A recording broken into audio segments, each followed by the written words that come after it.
మేకపోతు గాంభీర్యం అని మన పెద్దలు అంటారు కదా. అయితే ఆ దానిపై ఒక కథను మనం ఇప్పుడు చెప్పుకుందాం. అనగనగా ఒక అడవిలో మేకల మంద నుంచి ఒక మేకపోతు తప్పిపోతుంది. అయితే చాలాసేపు ఆ మేకల మంద కోసం వెతికి ఆ మేకల మంద దొరకక ఒక గుహలోకి వెళ్ళి పడుకుంటుంది. ఆ చీకట్లో అక్కడికి ఆ గుహలో నివసించేటటువంటి సింహం వచ్చి చీకట్లో ఆ మేకపోతు కళ్ళు మిలమిలా మెరుస్తున్నాయి. ఆ మేకపోతు గడ్డాన్ని, అదేవిధంగా మేకపోతు భయంకరమైన కొమ్ములను చూసి సింహము ఏమనుకుందంటే, ఇది నాకంటే భయంకరమైన జంతువు, నన్ను చంపడానికి ఇది వచ్చి గుహలో ఉందని అనుకుంటుంది. అయితే ఇదంతా గమనిస్తున్నటువంటి మేకపోతు కూడా ఇది సింహము నన్ను చంపడానికే వస్తుందేమని మేకపోతు కూడా భయపడినా లోపల చాలా భయపడుకున్నా పైకి ధైర్యాన్ని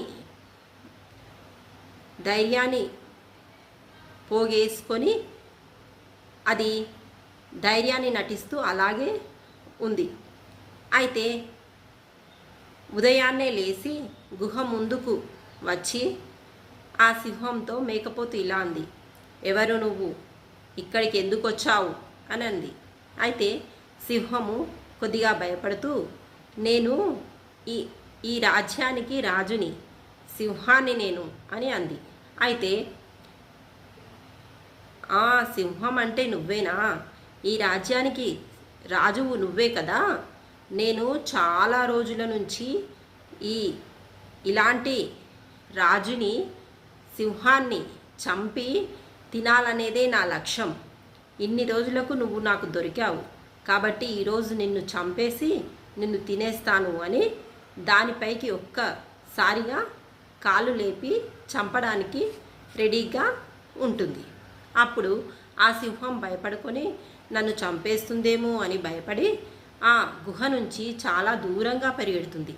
ఇదే అదునుగా మేకపోతు కూడా ఏమనుకుంటుంది, నాకు ఈరోజు ప్రాణం దక్కిపోయింది ఈ సింహం చేతిలో, లేకపోతే నన్ను కూడా అది చంపేసేది అని అది కూడా మేకపోతు చాలా దూరంగా వెళ్ళిపోయి బ్రతికింది.